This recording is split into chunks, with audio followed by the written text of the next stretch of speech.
This is the Lydian spin. This is Tim Dahl solo here. Simon, the producer, is kind of in the periphery. Lydia would be on it right now. We're playing in Estonia tomorrow. Her Ryanair, the classic Ryanair, is delayed. She was coming from Barcelona, and I'm going to see her probably in about a couple hours, but it's going to be really late here. Excuse us for this, but these are the logistics that can sometimes go wrong, and the coordination is hard when everyone's touring and you're dealing with airports, which are pretty much worse than ever. I flew from Berlin to Helsinki yesterday, and that was a pain in the ass too.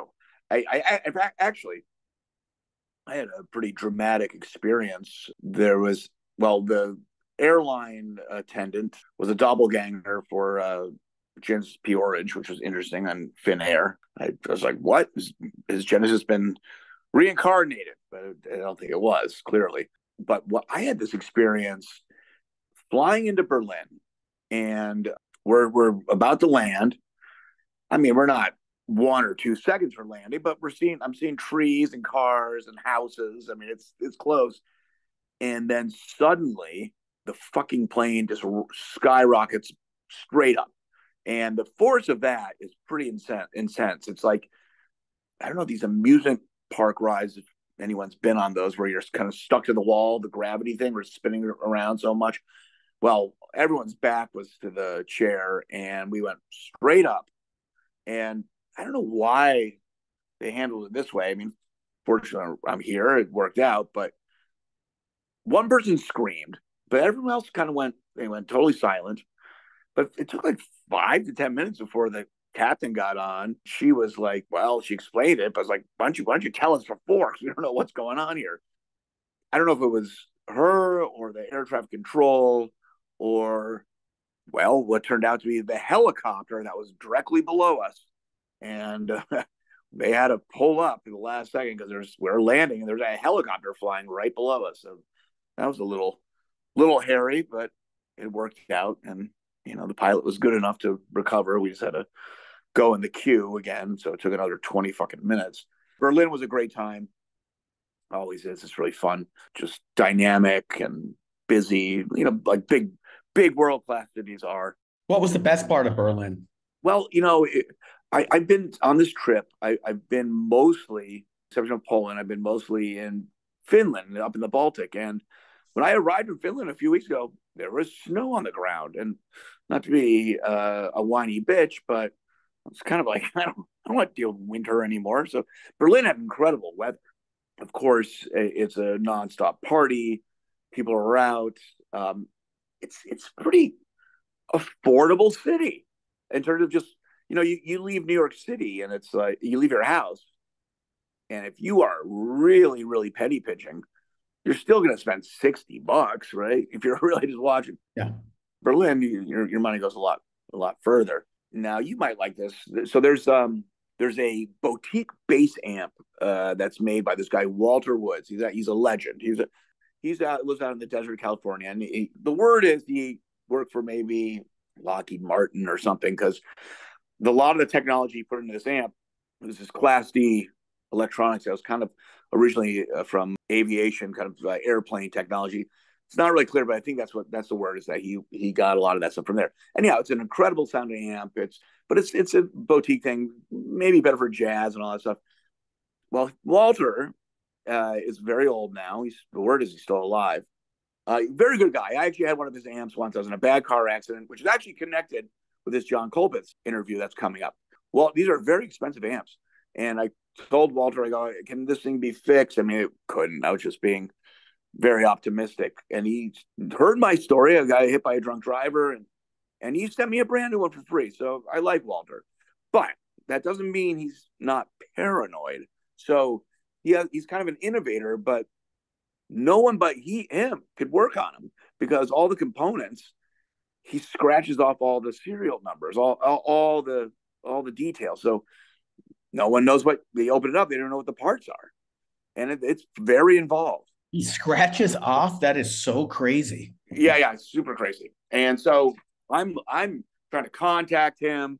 He's not returning anyone's calls. Maybe every now and then he will pick up the phone. He's like 80 7 or something, right? So it's really old. So you can't really get in touch with him. So I didn't know what to do. So I go on these like bass forums, and someone said, "Hey, there's this guy in Berlin. He might be the only guy on the planet that can work on these things." I've heard about some guy in DC, but then it sounds like it wasn't true. I don't fucking know. But this is the guy that kind of claims he can work on it, and he was he's this electronics master, works out of his apartment in Berlin. Really, I don't know how often he leaves his apartment. In fact, he's very, very focused. I contacted him, and he said, "Yeah, bring it in." I guess years ago there was, I don't know who it was, some somewhat famous jazz bass player. His kind of got fucked up, and he looked around. Walter, this guy Christoph, he opened it up. He's like, "What the fuck is this thing?" Well, his curious electronics brilliant mind went into it, and he reverse engineered everything and systematically figured out every single component, which must have been insanely painstaking. And of course, there's been other generations, so things have changed.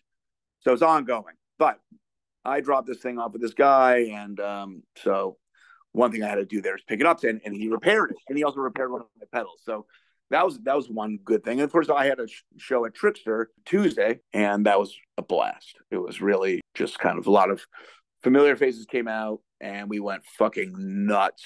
A lot of party favors, a lot of psychos, a lot of great musicians, and we made it happen. So, in short, Simon, that was one of the. It was a great stay in Berlin. 4 days. I'm in between tours. So now I'm about to do 4 shows with Lydia and Sam Osavat, one with this guy Rainer Jancis, who is a kind of a music legend here in Estonia. We're going to do a trio on Saturday. He comes from what's his mother's name? He comes from kind of a Soviet era. Reiner's about 55, 56, Soviet era performing arts aristocracy. His mom is considered. I remember Reiner from back in the day. Didn't you like go with Kevin Shea, flew somewhere, yes, and then did that really weird recording? Yes, thing where you're drinking vodka and going nuts. Yeah, he also has a house in this island, Himao, or I think it's pronounced, and it's in the woods. And there was a documentary on him because of his family and him. And the guy that was making the documentary was a retired biathlete, and he was in the Olympics. The biathlon is that cross-country skiing with a gun thing. It's rooted in the Scandinavian military, the Finnish and the Norwegians. Cross-country skiing is pretty tough, and so if you're going hard and going up a hill and doing all this shit, and you're going against the best people in the world, to suddenly jump on the ground and have a steady hand as you're panting for air and shoot some target. That's not easy, but that's some insane sport. But this, I guess, the best guy who was in the Olympics with Estonia, who's filming it. But going back to this, yeah, Reiner's mom is, what's her fucking name? She's in the history book. She is considered the best ballet choreographer in Estonian history, and she worked in Moscow in the Soviet era and did Stravinsky choreographies. I mean, like a heavyweight. It's so flat up here in the Baltic. It really feels like you're in the Great Bay of Long Island. These kind of say early April or something, because the leaves haven't really come in around there. So here we're so far north, but it's got that kind of vibe. And you might be interested in this, Simon, because when we were leaving in Finland, there was a big Optimus sailboat race I was checking out. Oh, really? Yes. Yeah, but they must have been. I mean, that's like frostbiting. So they're out there in the cold. Well, honestly, today it's one of those things where today in Helsinki it was like 73 degrees and sunny. It's like the early warm days, but that fucking water is freezing. And then there's all these school trips. Kids are getting wasted on this thing. It was a thing. Yeah, yeah. I mean, I guess there's a lot of teenagers getting wasted. I mean, these Scandinavian northern ferries. That alcohol is so expensive in Finland and Norway and stuff. And these are nations of heavy drinkers. Right. And so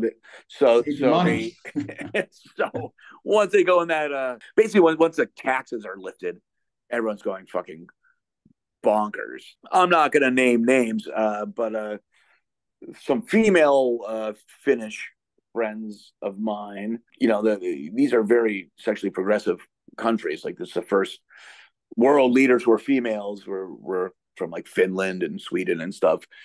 These girls were pretty predatorial, and they were telling me they would go on these ferries when they were teenagers and prey on heavy drinking older men. So there's a whole Sounds like a thing. Netflix special to me. yeah. It's like a fucking reality show. But the problem I have with that, of course, is then sometimes, because I only speak English, is that sometimes I'm too lazy to read the subtitles. Like, what? I mean, I could just read a book if I had to do this. Or you can get the really bad Netflix, like, well, I was on the boat. And, it just sounds like some guy from Brooklyn or something. It's like, that's not a Finnish guy. Yeah, voiceovers are an interesting thing. It's really interesting with movies. In Scandinavia, basically, they keep the original audio and they have subtitles in their own language. And that's why a lot of Scandinavians, well, it's not the only reason why they're usually fluent in English, but their English is often American English and not English, which a lot of other English speakers in Europe are more English, because they learn from TV and there's just more content coming out of America. So, but former imperialistic colonist nations that are proud, they will not do the subtitles and they'll do the overdubs, aka France. And so what happens is, if you're a voice over actor, if you get a actor who's before they're a superstar, because they want to keep it consistent with the same voice. So if you get lucky, it's like winning the lottery. You're kind of that voice for the rest of that person's career. So if that American actor becomes a superstar, you're that voice unless something really bad goes down. But this also this can be problematic. So there was a classic case, the movie Tootsie with Dustin Hoffman. And Dustin Hoffman, if you haven't seen the movie, I forget the premise. Dustin Hoffman goes trans, or I don't know what happens, but dresses as a woman, maybe to get a job, something like that. But that's not really the point. The point is Dustin Hoffman worked really hard to capture a woman's voice, quote unquote, and very, very, very convincing. Well, the person in France who does Dustin Hoffman's voiceover didn't have those chops, and suddenly is speaking in this ridiculous falsetto, like, here I am, blah, blah, blah. And it radically changed the movie. It made Dustin Hoffman furious, of course. And of course, I would like to see that. Now that I'm thinking about that, I mean, even though I don't speak French, I just kind of want to check that out. All right, so let's go to some headlines here I looked up. Matt Catano and Paul Sunday were golfing at Paynes Valley Golf Course in Missouri when a tornado just touched down on the golf course, flips over their golf cart, which saved them. It was on top of them. They lived, but I guess we've had 20. It's a kind of a record, like 20 consecutive days in the Midwest or in the United States now with tornado touchdowns. Oh, Courtney William Cox of Quitman, Georgia, mauled to death by 13 dogs in her front yard. Her son was fucked up too, but he's still alive. It's an issue, particularly in these kind of poorer towns, also non-walking infrastructure towns. So the modern, quote unquote, 50s, 60s city like a Dallas, or say the outskirts of downtown Nashville, these types of cities, dogs will pack together. I mean, that's one reason why they're euthanized. In New York, they don't euthanize the cats because they keep the rodent population down. Dogs, they do. For all you animal lovers out there, dogs, if they're abandoned and they're hungry and stray, they'll pack, and dogs will coordinate, and so it can be very dangerous. There was the Sochi Olympics in Russia some years ago. It was always people were really up in arms because on the eve, or maybe the week before, they were rounding up all the dogs and killing them. And people are like, this is outrageous in Russia and all this stuff. But guess what, folks? Every major city that has money does that, for better or for worse.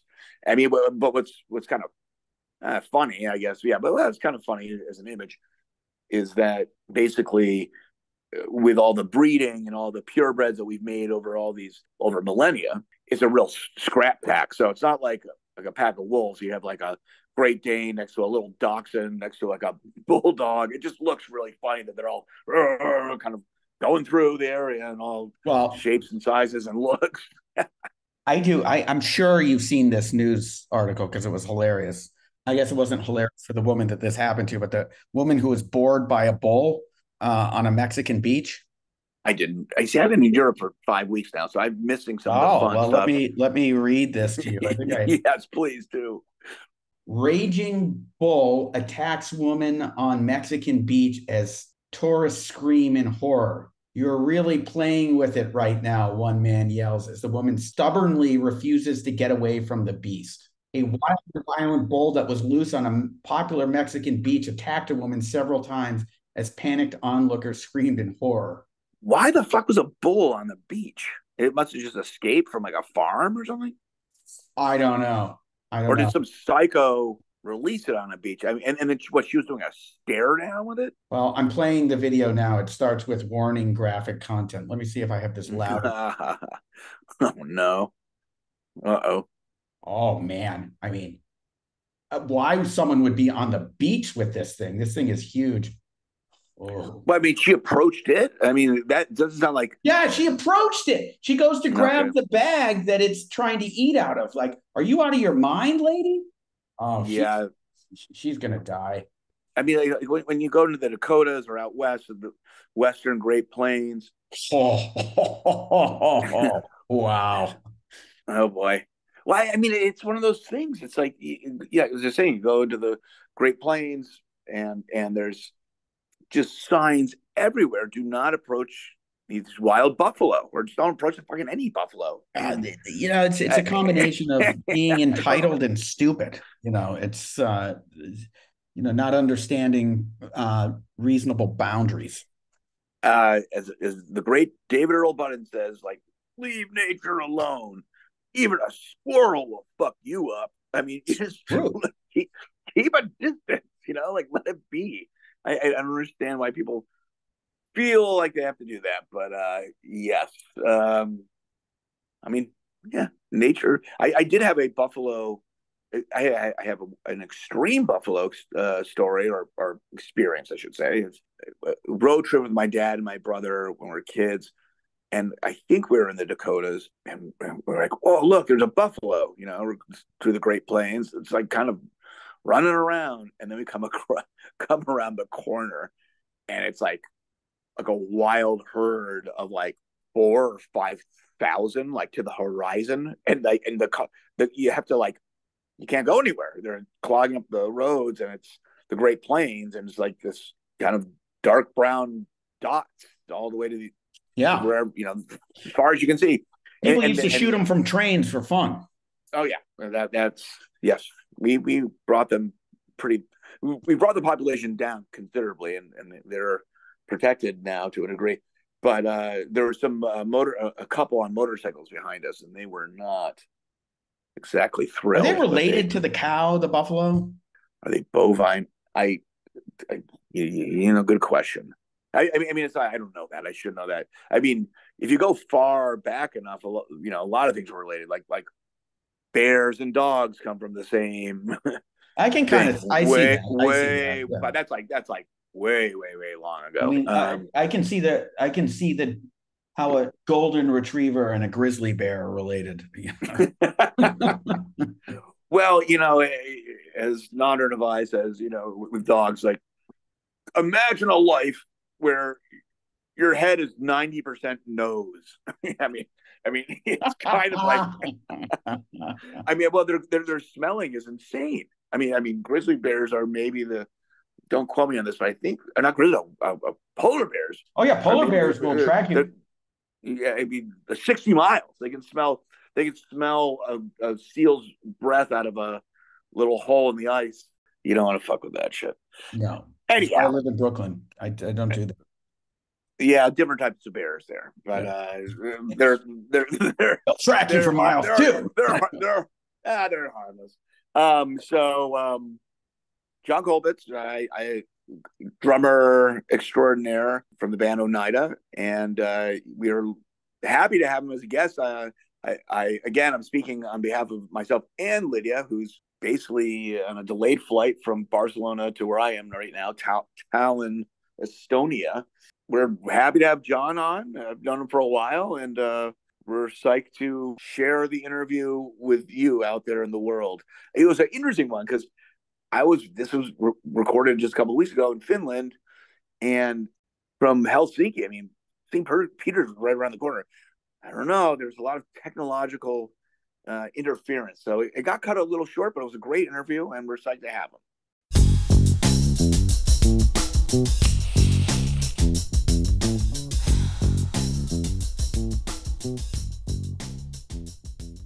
This is the Lydian Spin with Lydia Lunch, Tim Dahl, and John Colpitts, also known as Man Forever, Kid Millions, drummer extraordinaire, many musical projects. Oneida has played with The Boredom, Spiritualized, the list goes, including his sisters when he was very young. I read about that department store shop drop tape you made.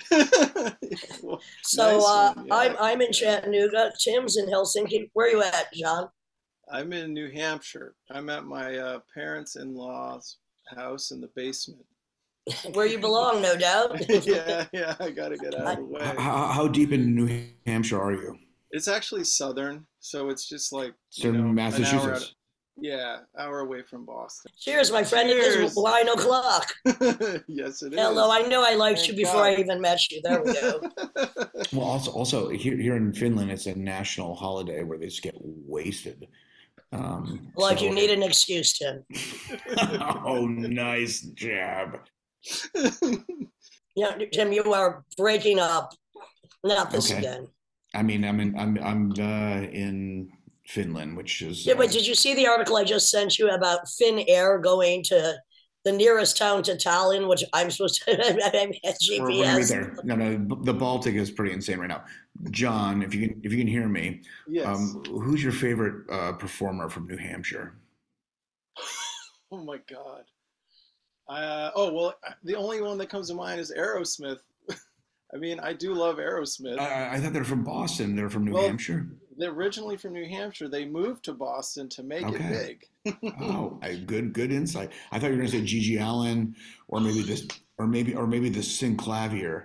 But You can ask me who my favorite dead person is, and that would be Gigi Allen. I only wish he would have done it sooner, but that's just my opinion. Thank you very much. Be a murder junkie and kill yourself when you say you're going to. I'm just saying. So, John, you did music probably from a young age, but then you went to Middlebury College, what, for like writing? Well, English, lit. I mean, Right, that's what you go there for, yeah. Yeah. And so then, what made you decide? I'm sure you still are into literature and music, or in writing, but what made you double down on music? Oh man. Well, I actually had a very kind of life-changing class there.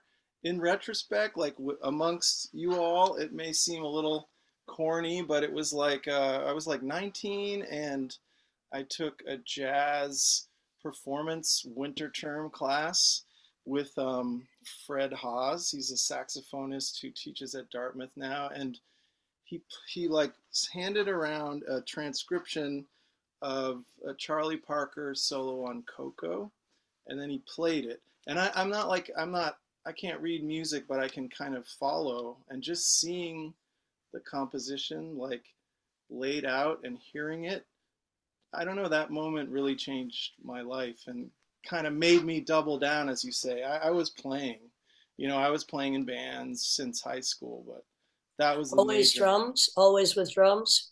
Yeah. Yeah. I mean, I took piano lessons a Who little wants to bit do as a that? kid, Yeah. we Everybody does. we all did. But yeah, drums, I don't know. It seemed easy. It seemed easy to pick up. So I was like, I think I can do that. By the way, today is the anniversary of Charlie Parker's first solo album. Which one was that? But it is the Oh. anniversary of that. And of course, Charlie Parker was dead at 35. But that's besides the point. Um, so let's talk about the next move with your music. Mm-mm. What happened next? Well, I mean, I was also like part of the radio station in at Middlebury, so I was the music director after a time, so I got all kinds of I kind of had like the window into the indie rock world, you know, and the touring bands. It was in Vermont, but I was able to see that certain bands were doing this, you know, not the major, you know, stadium people. And Well, so who was calling to you in your radio station there? What made you go, "Yep, that's gonna be me"? yeah, I mean, well, I guess, you know, sub pop bands, Six Finger Satellite like really blew my mind. Jesus Lizard. I saw them both in Burlington, and I grew up in the country, so I never even thought like, well, you could go see shows.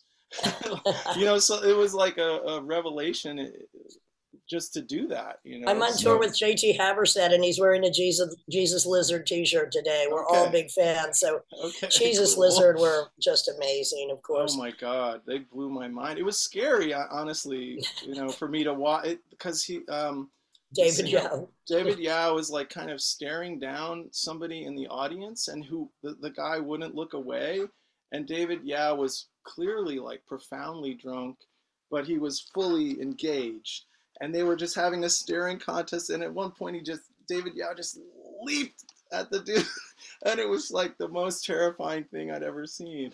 Up until that He point, laughed now.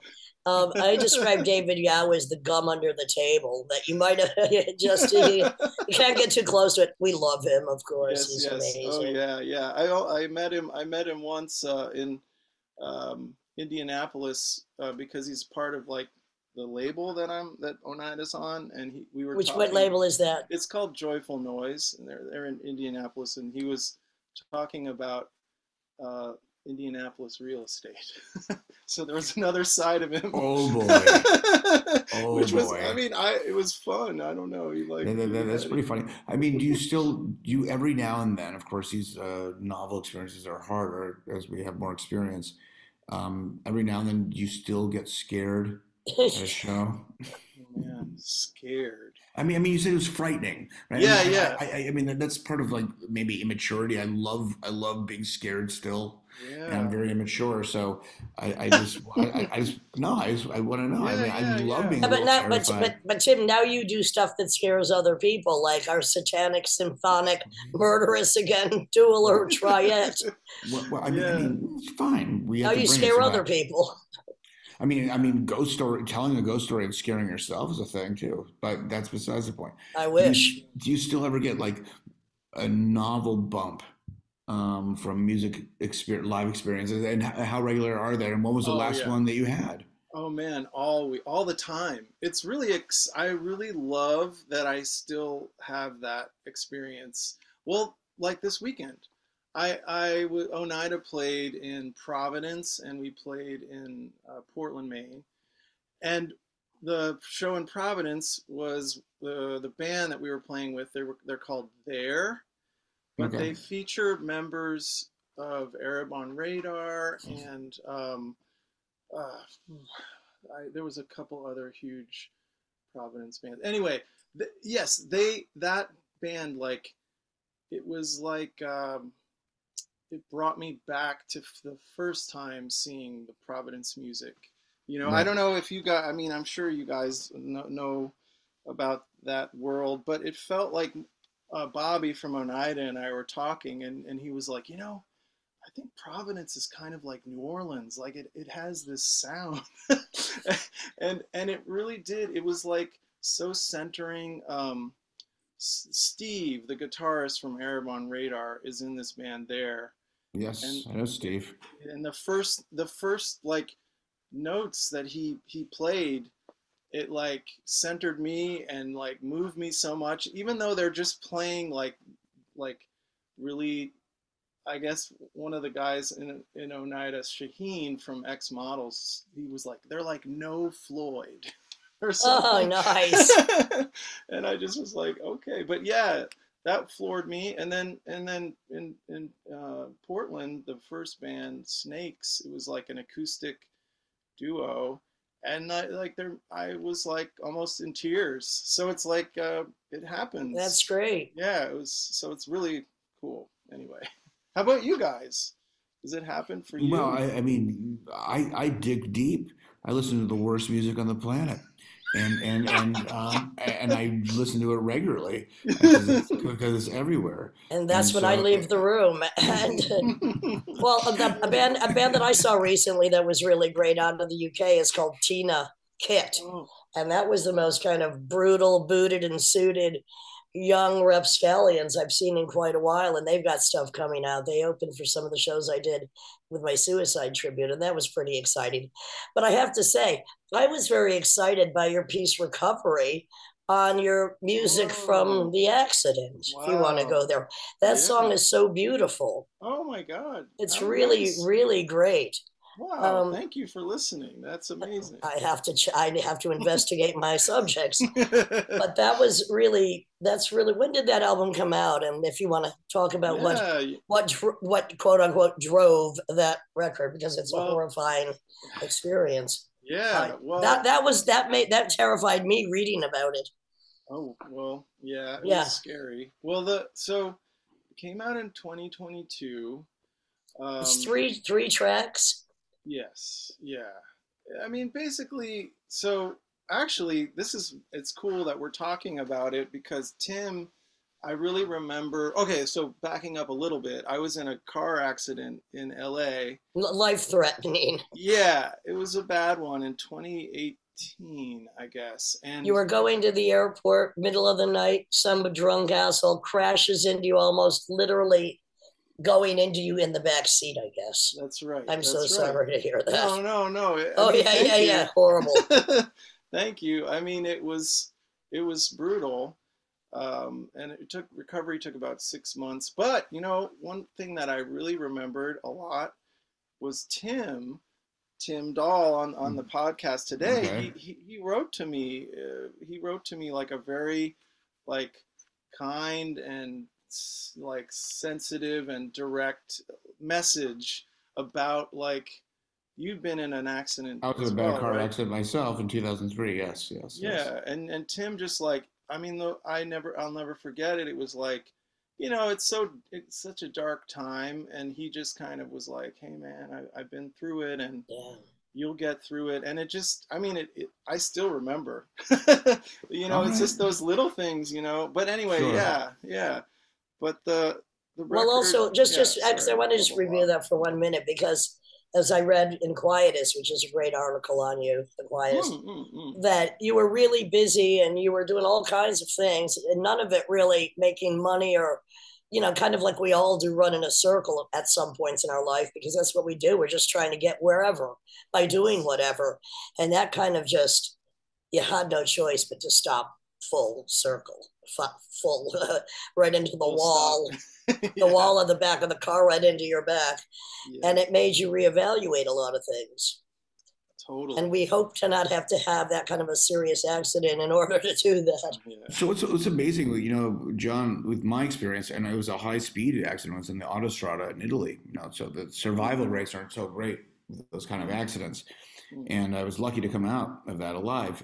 And basically, yeah, those moments are amazing in the sense of just physics and time and space, that you can come this close to fucking death, and you can come this close to surviving that death. In fact, the death is actually even statistically a rarer thing. And to come that close by a micro percentage it has at least for myself, it forces a moment of reflection. Well, and also this, when you experience so much physical pain that it is hypnosis of the worst type, because you can think Mm. of nothing at that moment but that pain. It Yeah, takes over everything.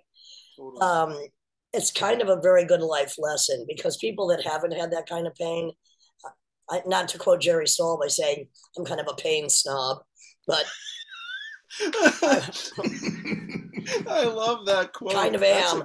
I mean, I've had a lot of pain in my life. I had a car crash too, but at 14, but I didn't get hurt, but it hurts me now. But all kinds of various things. But pain is a horribly accurate illustrator of life's most horrendous lessons, which once you overcome it, you're always grateful not to not be in that pain. Oh yeah, I absolutely. mean, was there adrenaline? I mean, you're a very physical performer with your drums, and you kind of bypass just the physicality in some ways when you're in that adrenaline rush and you're hyper focused.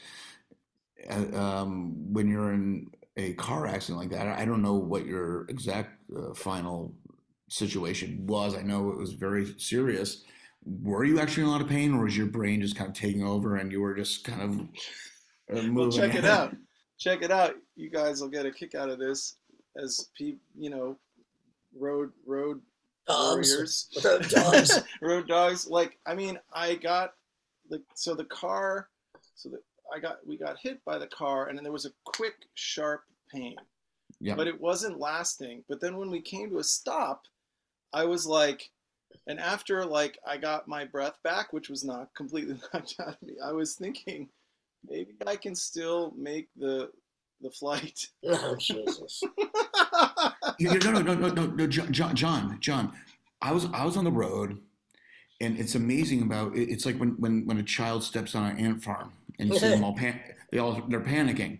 Um, I remember my shit being scattered all over the highway, and me trying to fucking figure out how to gather it up. I mean, it's like Yeah, you're already done, yeah. and your brain is like survive. You're not even thinking about what's literally happened to your body at that fucking point. John, you had I'm going to paraphrase a good quote that was in that Quietus article, which is like, at that point, the chaos was coming from within you as opposed to coming from without. Yeah, Like now the body is in horrendous chaos. yeah, for sure.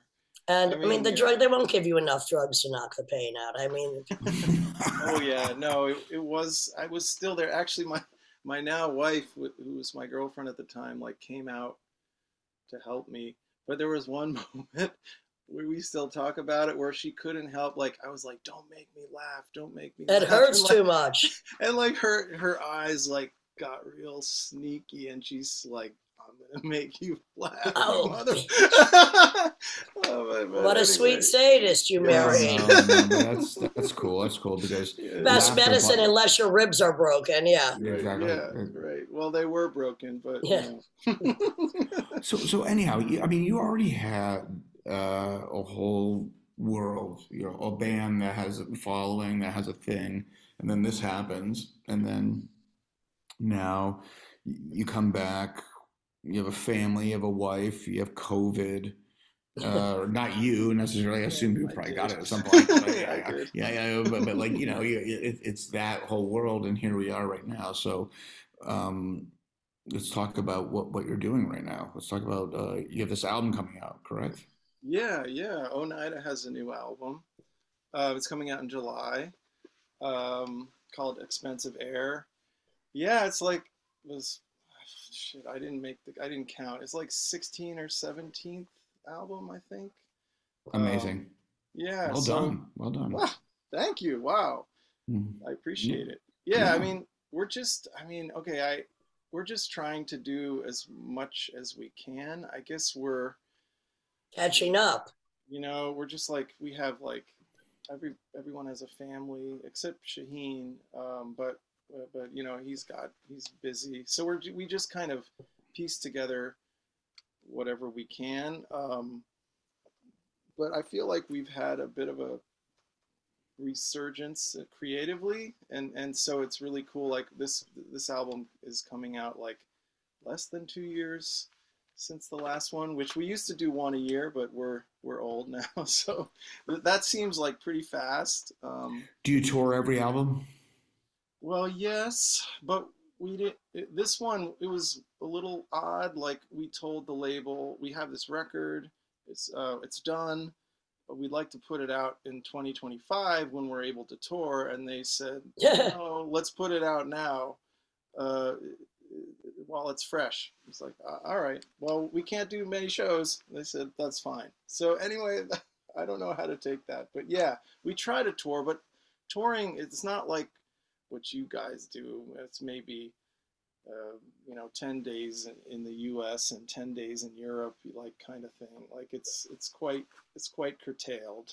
Yeah, but no, I mean, the thing is, at least my experience with some of my bands, it's just, it is what it is, as they say. Like, I mean, there's like, I know with child abuse, there's like, if I'm really, really honest, there's like 6 or 7 cities on the planet that really love us, and then you have all the in betweens, and you just kind of get through it. But no, and they do love us, and I want to bring it to them. But it's like, yeah, that business of touring. But you want to realize what you do. Do you actually work out the stuff live and then record them once you have them down, or do you write from the ground up and then tour it afterwards? I mean, both. This record was more. It was more like Bobby wrote all the tunes or most of them, which is not typical, like historically. But he was just on a streak, and so we played them out live for a while, and then would kind of attempt them in the studio, see if we got them, and we did. We were working at Colin Marston's studio, which Of I know course. you guys. Yes. You guys have probably played a lot. Many times, yes. Yeah, which is going away. It's about maybe as we speak. Yes. I don't want to talk. I don't know the details, so I don't want to say it right now. But yeah, that's the word. He's not going away because that guy doesn't stop working. No. But the physical space. Yeah, he may go out of New York. I can't blame him. No, I mean, what's he gonna do? He does a lot of work. He's so good, and he has so many projects, and he's such a good producer, and his studio's so great. But you know what? New York is just one place. Brooklyn's one place. It's a big freaking world out there. I'm in Chattanooga. I don't want to leave. You know what I mean? I want to move somewhere else every day of my life, and usually down south. Every day I want to move. Yeah. Just the way I am. I threaten it constantly. I haven't done it enough. I've only lived in about 42 apartments in my life. There's at least 8 more to go. Yeah. John, do you like traveling? Do you like touring? Do you like moving around? Do you like changing atmospheres at an intense rate? I mean, yeah. Well, okay. I don't know. This is yes and no. I mean, before I met my now wife, I would go out for longer periods. And it was like gratifying on one level, but then I would like come home and I would have to go right into work like the next morning, like arrive home on a Sunday night, like fall asleep and get on the train. And so there was a certain like loneliness and desolation about it that I was dealing with okay, but I think, I don't know, not to be corny, but just once I had that other person, it was easier to do it, and I felt like supported, I guess. Being home was easier to do that, or easier to tour? No, even being on tour, it was like okay. I felt like some kind of connection. It was like I was less out in space, I guess, because it's hard. I mean, as you know, it's hard to be on tour. I'm really loving it more now. I don't know. Interesting. The tour. Well, John, Tim and I can't live without being on tour. We are not only road dogs, we're road hogs. Yes. We hog the road. And look, I don't have to be on the road all the time, but both Tim and I, we Jones, but I'm a juggler, so I've got a lot of different opportunities to do stuff in different places, but it's what we do. Not saying that, could be in a few months from now, we'll just do everything by satellite. I mean, I'm doing good doing the podcast by Zoom and my last documentary by Zoom. That's good too. But, we're kind of road hogs, right, Tim? Oh, yeah. I mean, do you guys, I mean, what do you get out of the live experience? I mean, what is does it feed you, or is Oh, it? absolutely. For Yeah, me, I mean, I absolutely yeah. love it. Me I, too. Me too. It feeds others. It's my Yes, duty. your It's duty. not, I would do the same performance if I was just in your basement with you now. Right. Because Okay, let's for book me, it. no problem. Give me a quick Thowie, I'll be there. Okay. To me, it's like what I love about spoken word is there's no time for applause. I don't want to hear it. Just Yes. pretend you're at church because I think that I'm doing a service to those that need a specific kind of voice that's in their head that doesn't come out of their mouth. Hmm. So I don't feed on the audience, and it doesn't. And I'm glad they're there. I'm always amazed anybody's there. But I'd Yes. eventually become like the Reverend Gene Scott, Tim, if you remember him from Chicago, just talking into the void on my couch, blah blah blah. But I think mine is more Call of Duty that I have to do this because it's mandatory. Tim does feed Tim what you get out of it. well, I mean, bass players have a different relationship with this shit, and we play a lot of different styles with a lot of different things. We're character actors, Nice. and we get into it. And so, if I've emptied the room, or if I'm playing in a fucking sardine house of sweaty fucking people, and there's like a movement going on, I'm fucking in there too. So it's like I'm in the zone as Well, bass that's players. it. Yeah. That's it. Yeah. That's it. Oh, well, that's it. I get in the zone. I don't care who's there or who's not, but I know who's ever there is going to be impregnated. Right. Okay. I feel that. I think I'm just. I You love. keep moving up and down. You feel me impregnating you, John? Do you Yes, feel I me? think so. All It's right, all happening. right. It's Don't be happening. nervous. It only hurts. It only hurts the first 100 times. Okay, well, I'm beyond that with your Thank you. music, so that's Okay, cool. good. I mean, no, but John, and I don't know how the two of you relate to this, but I do like finding satisfaction in a performance. I do like realizing ideas and designs or spontaneous imagination and doing it well. And I do enjoy and I do acknowledge satisfaction when it's done well. And I'm critical enough when it's not done as well, but I'm not going to cry about it. Just I know Yeah. the reality. So definitely, I love touring and performing, and I love the. Tim, unlike some people we've played with, I've never seen you throw a tantrum when you broke a string. Well, No, I all would right. Enough never. said. I would never expect that. No, but it's yes, and hyper Yeah. presence. Maybe it's my Yeah, primal side. I love the hyper exactly. presence. Yeah, and me too.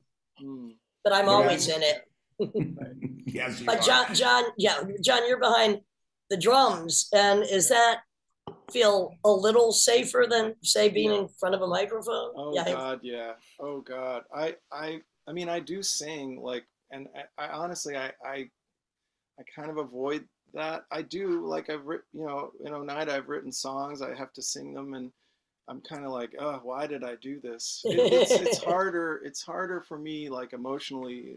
I just love having that. Yeah, the wall. We built up that wall, and it's kind of like I've actually recently in the last few years, I'm like, okay, take off the hat. Like, don't be behind.